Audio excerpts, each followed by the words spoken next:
everyone, Jeremy Hansen here, and today is March 14th, 2021. A few weeks ago we had a pretty big snowstorm here. In fact, we got a blizzard, and so I want to show you some of the damage there, but I also want to show you some of what's going on right now. So that was about 3 weeks ago. It's actually snowed 3 times this year alone, and it snowed before that 3 times in my lifetime as far as I know. And we actually got down to 4 degrees, I think, on one of the nights there. But I'll show you a little bit of the freeze damage, and I'll show you a little bit of what we have going on now. We have a lot of flowers in bloom now. This is the apple tree. You can see it was coming out. It actually had quite a few flowers on it and quite a few leaves, and it got quite a bit of frost damage. You can see quite a few dead tips on there, but it's rebounded nicely, and you just see all the dead flowers on there. But we still should get some apples off this tree this year, and this one also. These are the Einsteimers, and they did come out. They typically come out a little bit earlier than my Annas, and they had nice flower set before the freeze, and then they're still alive, so that's good. Even this guy right here, this is an Anna, and this one also, you can see some dead little tips right there, and nice flowers on it. And you can see my big mesquite tree over there. See how heavy that, zoom in there, how heavy the ice was. That's actually one of a couple branches that broke off. It was just, it was crazy. A lot of snow here. The ghost apple right here is in full bloom. And I really like this one as far as a fruit set goes on it. For as many flowers as it has, it typically has a high fruit set on those. And here's my figs. I had to put these inside to avoid losing them. My in-ground figs over there, they died back to the ground. All of them, as far as I know. Even this big guy right here, you can see he had quite a bit of damage on him. But the mulberries did good. They're just starting to come out. You can see all these figs. I had all these inside, like I said. The loquats and the citrus, I brought the citrus in too. And my onions survived. I don't know how, but they still made it. And my goji berry. And if I come out here, I moved my grapes.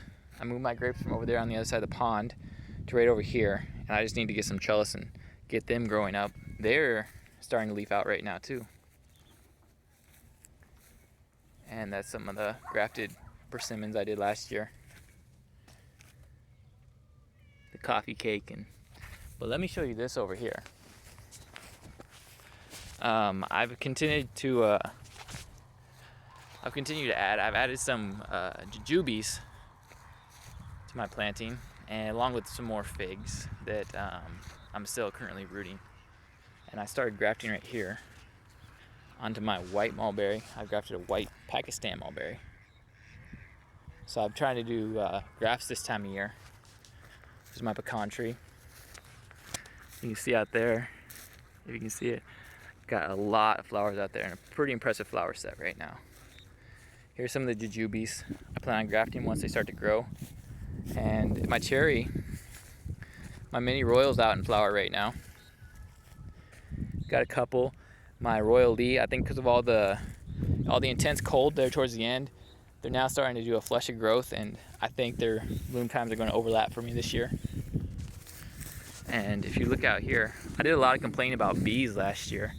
I didn't feel like they really were able to pollinate for me last year, but this year for sure. I know earlier. I mean, this one is the cotton candy apron, and you can see the bees are all over this one. They were out like crazy earlier. I mean, I saw a lot of insects pollinating. Bumblebees, honeybees, hornets, moths, butterflies. Especially this one right there. You can see a butterfly on that one. There it goes. Or maybe that's a moth.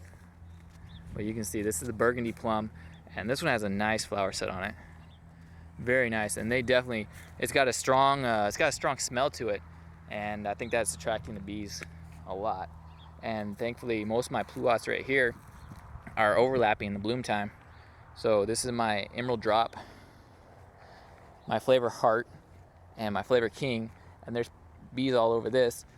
Satsuma plum and Laredo plum, they're both coming out right now too. I'm just right now putting a mulch layer down, so you can see where I stopped. I haven't gotten that far. I just got like 17 yards of mulch, and I'm trying to put back here. And you can see some of the bees. So there, it's a very welcome sign for me. They're all over the place back here. Even a moth there. And yeah, I saw a bumblebee out here earlier, which I'm always excited to see bumblebees. This is my sugar twist pluary. And I was actually planning on doing a video more about the freeze, but then the nice weather, everything just started to come out. I mean, you can just see, like back there, that's very colorful back there. And even on this side too, this is like this is a different type of plum cot. And even this right here is a spring satin plum cot. It's also doing very well in the bloom. Let me free that branch there. And the bees seem to really like this one, and they seem to really like the burgundy. And that cotton candy apium back there. That's the one I've seen the most bees on. They're still coming to these ones right here. This one's Flavor Queen. And this one is Flavorosa, which finally most years I don't have anything to cross-pollinate with Flavorosa. But I think because of the cold, it held everything back. And so Flavorosa came back, and just right behind Flavorosa was the burgundy, which the burgundy is a great pollinator. And I'm trying to, there's another bee right there. This one's the Sprite cherry plum. That's a really good piece of fruit, I think. I don't get that many on it. I'm supposed to have like a delight to cross-pollinate with it, but I was able to get some fruit on it, and it's a really good piece of fruit. I've added a couple Mexican plums here because I'm trying to do whatever I can to get more cross-pollination, more flower sets with to overlap with all the trees. So I've been trying to, some of the trees that died back, like I said, last year I let the rootstocks grow out so I could cut them back and graft to it. So I started doing some of the grafting. You can see, and I've gotten a lot of different varieties because I've got a lot of pluots. So I've been trying to get a lot of Japanese plums just to cross-pollinate with them. And Chickasaw plums, I've grafted a couple of those on now to the rootstocks to hopefully increase my yield. It looks like this year I should have a pretty good production. I mean, just look at this. This is another burgundy plum. I've got quite a few burgundy plums because I like them as pollinators. And you can just see they've got bees on them. And this is kind of later in the day, so I don't have as many bees out as I had earlier. But it was crazy earlier. It sounded like kind of like a beehive or something just around some of those trees. Just so many bees. It was crazy.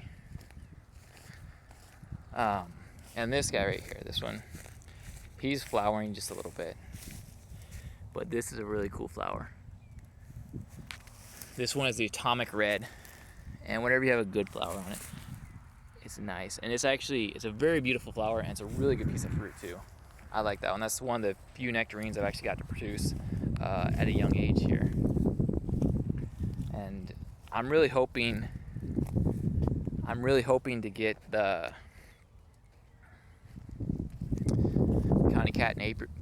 cotton candy apium to produce, because I had one or two produced last year, but they fell off before they were ripe. And the bees just love this tree right now. You can just see them all over the tree, so I'm really excited about that. I'm really hoping that means good production for me. And then, of course, the Spice Z Nectar Plum. These ones, man, when they're coming out, just a beautiful flower, beautiful foliage. There's a cucumber beetle on it. I used to not like the cucumber beetles, but they do help pollinate. They're always in the flowers and they go to other trees. But this is a really pretty tree. It does change from a red once the leaf gets bigger. It changes from a red to kind of like a stale kind of green. But when they're first coming out, very beautiful tree. You see I got a couple of them right there. And I haven't got to try that piece of fruit yet. They say I need to put like foil tape or something on the tree itself, because they say that birds, they see their unmature fruit as berries, and so they like to eat them before they're ripe. And so that's just what I've heard. So I haven't gotten any fruit to ripen yet, and I think that's probably the case. So I might have to try to do something like that with them this year. But overall, you can see I'll probably come out with a bloom video here fairly soon. But it's hard not to point out these trees when you have, I mean, just that guy right there is just crazy. This guy, I mean, this guy's doing amazing right here. But the burgundy, man, that's just crazy. And he's still got more to come. You can see up there, he still hasn't bloomed out at the top yet. So he's still got more flowers to come. And this guy is one of my heaviest producers, so I'm really excited about that. I just want to see this guy come out. He'll be out fairly shortly. And this is my sweet tree Pleury. And you can see he's going to be a heavy bloomer too. Look at all those flower buds in there. And actually, before I go, this guy's still got more buds coming on him, the Flavor Heart. But this one right here, this one has always been like one of my top as far as blooms go. And this is the Flavor Grenade. Both these guys get covered in flowers, a lot like the burgundy plum over there. And that is something that I should get to see in just the next few days. Probably by next weekend, I should have a lot more flowers set on these. And with the pollination I'm getting right now, it's very exciting. But I thank you guys for watching. I'll keep you posted as to the mulch and the flowers. Till next time, thank you.